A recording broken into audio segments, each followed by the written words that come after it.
Hurricane-driven floods in the Northeast, wildfires in the South. Their thousands of victims are still struggling to recover. And the federal government's emergency management agency is just days away from running out of money to keep helping them. But disaster aid, usually immune from political posturing, has become yet another political football in Congress.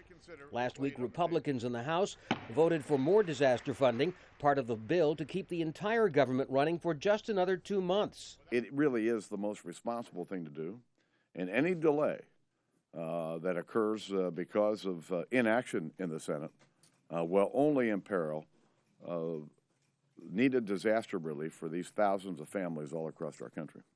But the Republicans insisted on paying for the disaster account by cutting some of the Democrats' favorite green jobs programs.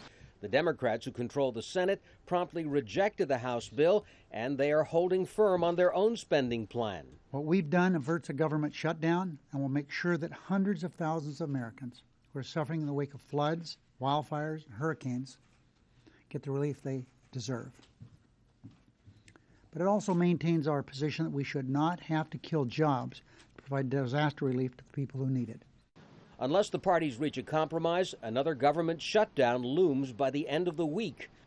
A replay of last August's melodrama over raising the U.S. debt ceiling, which caused one rating agency to downgrade America's credit and sent world markets reeling. And it may be a preview of the congressional showdown in November for passing more than $1 trillion in further spending cuts. While the U.S. Treasury Secretary is urging Eurozone countries to adopt debt relief measures to avert a global recession, his own Congress shows more signs that partisan gridlock is depleting confidence in the U.S. government's ability to deal with its spending problems. Tom Ackerman, Al Jazeera, Washington.